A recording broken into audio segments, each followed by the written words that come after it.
Terima kasih. Bismillahirrahmanirrahim. Assalamualaikum warahmatullahi wabarakatuh. Ya, perkenalkan saya Dr. Ahmad Ibrahim. Kalau orang tahu saya Dr. Ibrahim Linta, itu sudah branding yang terbentuk buat saya. Sebelumnya saya berdiri di sini, saya mengucapkan terima kasih. Terima kasih yang terkhusus secara pribadi kepada CEO AFC, Pak Ernest dan Michael Tan. Dan juga kenapa saya sangat terharu, ini bukan saya buat-buat. Saya berdiri di hadapan Anda memberikan testimoni AFC, saya terima konsekuensinya. Kenapa? Saya adalah konsultan begini di network tempat lain. Saya konsultan nasionalnya. Tapi saya berbicara di sini, kenapa saya berani? Karena itu dari kata hati saya. AFC sangat luar biasa. Saya sangat berterima kasih. Beliau, mari kita sama-sama mendoakan mereka. Amin. Mereka tetap sehat, berjaya, umur panjang. Karena kita rasa, karena jasa mereka, kita bisa rasakan sehat hingga hari ini. Kenapa saya mengucapkan terima kasih yang terkhusus? Karena saya seorang dokter. Bapak saya kena diabetes kronik. Kalau saya bilang saya seorang dokter, dia kalau saya ibaratkan kendaraan itu sudah rusak berat.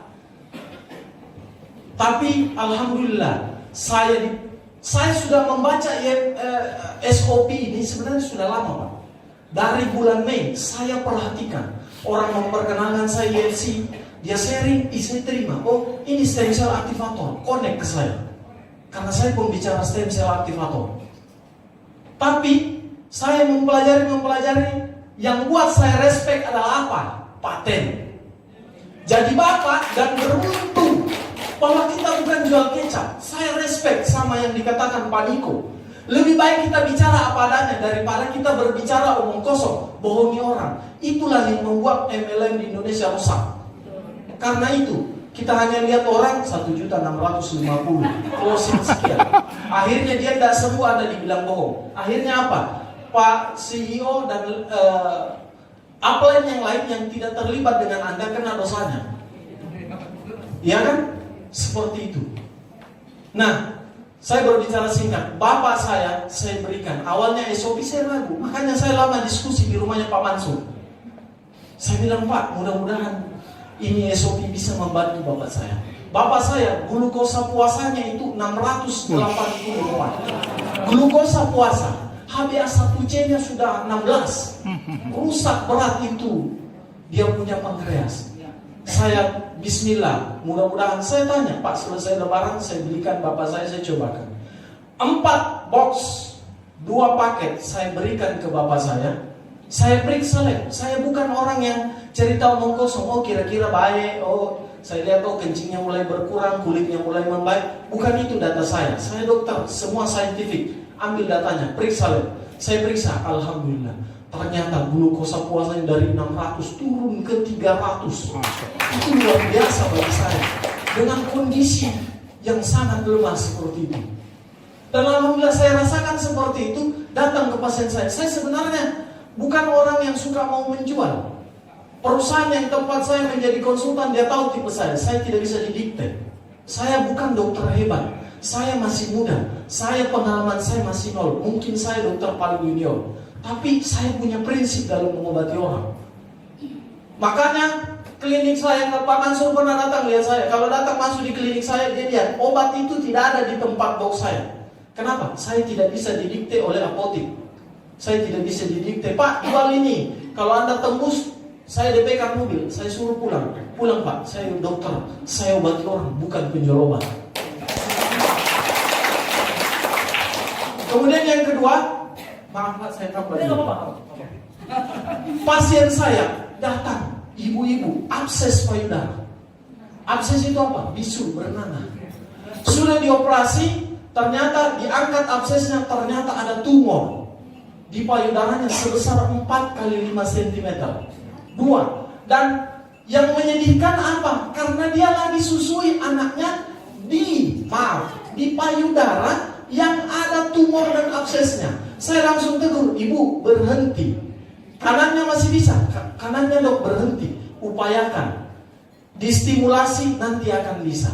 Saya tekan ini, saya terapi, dia stop. Habis itu saya minta labnya. Bu, ada tidak labnya? Dia periksa, ada lab. Ternyata dia malignansi, sudah mengarah ke ganasan. Masya Allah.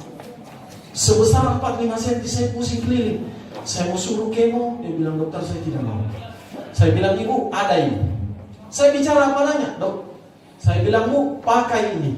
Kira-kira berapa lama? Saya itu orang suka menarget tinggi, tapi realistis. Saya tidak mau bu satu saset langsung sembuh hilang, enggak. Berarti saya dukun itu. Saya bilang bu kalau saya hitung ini mungkin 3 bulan.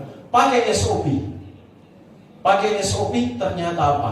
Saya hanya harus suruh datang kontrol 1 bulan sekali. 1 bulan pertama mengecil. Mengecil 60%. Tapi saya belum suruh USG karena saya bilang 3 bulan. Ternyata bulan kedua, 2 minggu yang lalu dia datang. Saya palpasi ulang, payudaranya. Ternyata hampir sudah saya tidak teraba. Tapi saya harus komitmen dengan janji saya. 3 bulan bu, Anda periksa, saya optimis. Insya Allah itu akan hilang. Karena hanya setelah saya target 3 bulan, ternyata 2 bulan sudah mengecil. Masya Allah. Itulah kenapa saya bilang saya sangat berterima kasih. Mudah-mudahan visi beliau buat Indonesia ini lebih maju dan lebih sehat. Supaya tidak orang banyak ke rumah sakit. Nah, logikanya begini ya. Saya bicara kalau stem cell itu berdiri bulu kuduk saya. Kenapa saya bilang? Di situ saya lihat penciptaan Tuhan yang sungguh luar biasa. Saya punya kenalan orang yang punya lab stem cell di Makassar. 1 kali injeksi 180 juta. Dievaluasi tiap 3 bulan. Anda 20 juta. Berapa baginya Pak? 180 dibagi 9 jadi 20 juta. Jadi Anda beruntung bisa dapat ini. Mudah-mudahan visi beliau memang tidak dijanjikan kesehatan, tapi membaik. Betul tadi, kesembuhan hanya milik Allah. Tidak ada. Saya berani garansi kalau ada profesor yang menjamin garansi pasiennya 100% sembuh, hari ini saya robek ijazah saya di depan Anda. Karena tidak ada, karena sudah profesor lebih pintar daripada Tuhan. Saya tahu kata-kata saya ini kalau Anda caption, Anda save, itu saya terima konsekuensinya. Tapi saya bicara apa adanya. Memang seperti itu jadinya. Saya kira cukup. Terima kasih.